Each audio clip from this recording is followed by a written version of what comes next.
वफाकी वज़ीर बराए आबी वसाइल जनाब फैसल वाडा साहब की दोहरी शहरियत के हवाले से एक मामला इलेक्शन कमीशन ऑफ पाकिस्तान के सामने पेंडिंग है। आज भी समाअत हुई। फैसल वाडा साहब की तरफ से उनके वकील पेश नहीं हुए।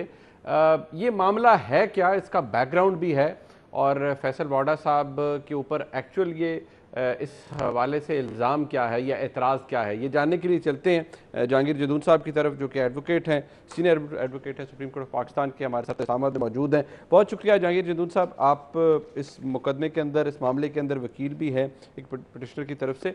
ज़रा थोड़ा सा लोगों के लिए कन्फ्यूजिंग है। एक तो बता दीजिएगा कि ये तो सबको पता है कि फैसल वाडा साहब पर इल्ज़ाम है कि जब वो नॉमिनेशन पेपर फाइल कर रहे थे 2018 के अंदर, उस वक्त तक वो अमेरिकन सिटीज़न भी थे और उन्होंने गलत बयानी से काम लिया, ये उनके ऊपर इल्ज़ाम है।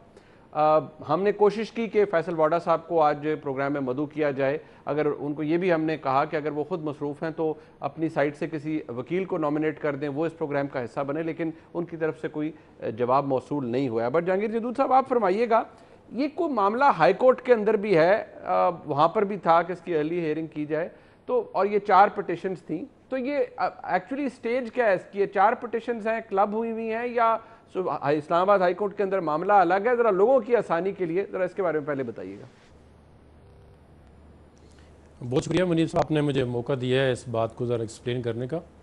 सबसे पहले मैं ये बात बताऊं कि जो इलेक्शन जब शुरू हुए तो उसके अंदर जो ही नॉमिनेशन का प्रोसेस शुरू हुआ, तो फैसल वाडा साहब ने जो 8 जून बेसिकली डेट थी लास्ट, तो 7 जून को अपने पेपर जो हैं वो कराची में जमा करा दिए 2018 में। उसके अंदर जो आर्टिकल जी 2018 जी, तो कॉन्स्टिट्यूशन का जो आर्टिकल 63(1)(c) है, उसके अंदर जो डुअल नेशनल है वो मेंबर नेशनल असम्बली या सेनेट का नहीं बन सकता। इस पर अब जुरिस्प्रूडेंस सेटल है, लॉ सेटल है। उसके बाद तो इन्होंने वहाँ पे जब कागज़ दाखिल कराए तो इन्होंने वहाँ पे एक एफिडेविट दिया कराची काउंसलेट में कि मैं किसी दूसरे मुल्क का शहरी नहीं हूँ।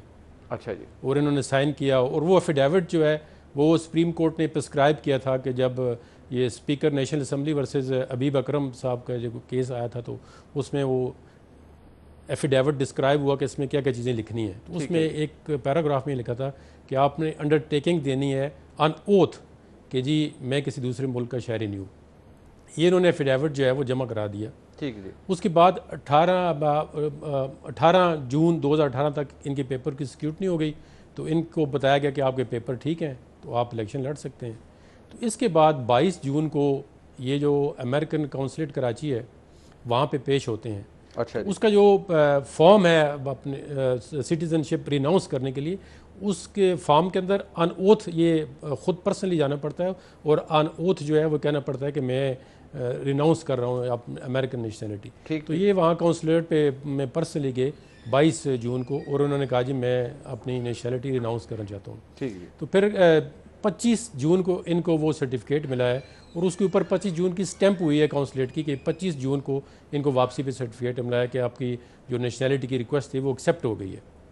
अब इसमें मामला ये है, नाजरीन के लिए मैं कहना चाहता हूँ कि ये एक सू मोटो केस नंबर 8 था 2018 में, 7 मेंबर बेंच था सुप्रीम कोर्ट का, साकब निसार साहब उसकी सरबराही कर रहे थे। उसमें उन्होंने ये सेटल कर दिया था। उसमें 4 सेंटर या उनके केस आए थे। इसमें अपने गवर्नर साहब जो अभी पंजाब के, उनका केस था, इसमें अपना अरुण अख्तर का केस था, सादिया अब्बासी का केस था, और इस्लामाबाद की एक नुज़रत सादिक साहब है उनका केस था। अब उसमें सुप्रीम कोर्ट ने ये सेटल किया कि जो नॉमिनेशन पेपर होगा, जिस दिन आप फाइनल डेट होगी नॉमिनेशन पेपर की, इस केस में क्योंकि 11 था, तो 11 जून को जो कट ऑफ डेट है उस पे आप किसी दूसरे मुल्क के नेशनल ना हो, डुअल नेशनलिटी होल्ड ना हो।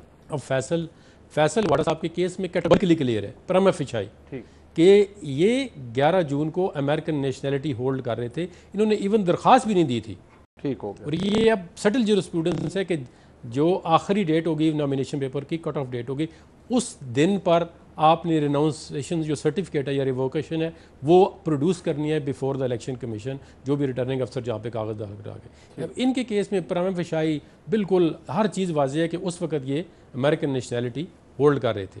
अब इसके बाद फिर कुछ एक दफ़ा मंदू खेल साहब है, कराची में उन्होंने इनिशियल में केस फाइल किया, तो उन्होंने बाज़ उनके पे प्रेशर आया गालिबन, तो उन्होंने वहाँ पे केस विड्रॉ कर लिया। फिर अब जब इसमें कोई फ़ाखर दुरानी साहब और कोई न्यूज़ चली न्यूज़ में, तो दोबारा जो है फिर एक पिटीशन जो है मेरा था, हमने इसमें हाई कोर्ट में को वारंटों की रेट, क्योंकि ये सेटल लॉ है कि को वारंटो के तहत किसी भी आप जो पब्लिक ऑफिस होल्ड कर रहा है बंदा, उसको चैलेंज कर सकते हैं कॉन्स्टिट्यूशनल जुरिसडिक्शन में हाई कोर्ट की। तो हमने इसके खिलाफ एक रिट पिटीशन फाइल कर दी।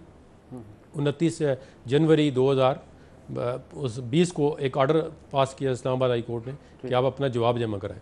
इसके बाद 4 पिटीशन जो हैं वो इलेक्शन कमीशन में आ गई, क्योंकि इलेक्शन कमीशन जो इलेक्शन एक्ट 2017 है उसके पास भी पावर है अंडर सेक्शन 139 कि वो करप्ट प्रैक्टिसेस को देखें, और करप्ट प्रैक्टिसेस जो है साबित हो जाती हैं तो वो 3 साल सज़ा भी दे सकता है इलेक्शन कमीशन, और 1 लाख रुपये जुर्माना भी कर सकता है। ठीक है। अब इसमें ये फॉल्स डिक्लेरेशन है, ये करप्ट प्रैक्टिस की डेफिनेशन में आती है कि आपने नोइंगली एक फॉल्स जो है एफिडेविट जो है वो फाइल किया और उसमें आप जो है करप्ट प्रैक्टिस में इन्वॉल्व हो गए।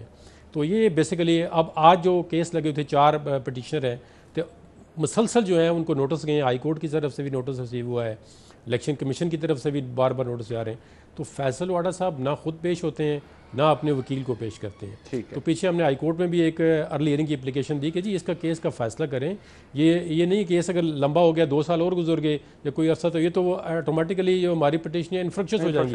अगर ये कल को असेंबली डिसॉल्व हो जाती है। बिल्कुल सही, बिल्कुल सही, असेंबली डिसॉल्व हो जाती है, मेंबर नहीं रहता। बिल्कुल ठीक। यानी कि अभी तक जो डिले है वो फैसल वाडा साहब की तरफ से, आज ये जो इंदिया दिया गया है इलेक्शन कमीशन की तरफ से, एग्जैक्टली क्या कहा है इलेक्शन कमीशन में जो चीफ इलेक्शन कमिश्नर है उनकी सरबराही में? कि इलेक्शन कमीशन में जब केस कॉल हुआ तो इलेक्शन कमीशन के मेंबरान ने इधर उधर देखा कि भाई ये इस पिटीशन 4 पिटीशन है, ये क्लब है और ये सेम ही केस है, इसमें कोई डिफरेंट नहीं है। ठीक है। तो उसमें उन्होंने कहा जी कि कोई फैसल वाडा की तरफ से कोई वकील कोई नहीं है, फैसल वाडा का कोई रिप्रेजेंटेटिव नहीं है, खुद तो वो है ही नहीं है। तो उन्होंने क्योंकि उन्होंने कहा जी इलेक्शन जो नोटिस है वो प्रॉपर्ली सर्व हो चुका है, अब टीवी पे भी रोज़ाना देख रहे हैं, अखबारों में भी आ रहा है, तो कोई मतलब इसमें कोई गुंजाइश नहीं है कि उनको पता नहीं है कि खिलाफ कोई केस चल रहे हैं। ठीक है। तो उन्होंने कहा जी अगर 10 अगस्त को तक उन्होंने ना कोई वकील के जरिए या खुद पेश नहीं होते तो फिर हम गौर करेंगे कि उनके खिलाफ कोई एक्स पार्टी प्रोसीडिंग शुरू। ये एक्स पार्टी प्रोसीडिंग में ज़रा ये भी इख्तिसार से बता दें क्या हो सकता है, फैसला क्या आ सकता है एक्स पार्टी अगर वो नहीं पेश होते? अगर वो नहीं पेश होते तो एक्स पार्टी प्रोसीडिंग में वो जो डॉक्यूमेंट्स है रिकॉर्ड पे वो अपने इलेक्शन कमीशन के अंदर जो रिकॉर्ड मौजूद है वो देखेंगे, तो वो उसके कराची काउंसलेट से वेरीफाई भी करा सकते हैं। उनसे वो इलेक्शन कमीशन के पास वाइड पावर है अंडर इलेक्शन एक्ट 2017 कि वो खुद वेरिफिकेशन करा लें उन डॉक्यूमेंट्स की। तो वो जो रिकॉर्ड हमने दिया हुआ है या इलेक्शन कमीशन के अपना हमने भी तो इलेक्शन कमीशन से ये रिकॉर्ड लिया है, तो इलेक्शन कमीशन के पास रिकॉर्ड मौजूद है। अगर वो दोबारा कोई चाहें तो दोबारा उसकी रीवेरिफिकेशन करा सकते हैं किसी भी एजेंसी से, तो वो काउंसलेट से भी पूछ सकते हैं कि आप ये इनको वेरीफाई करें।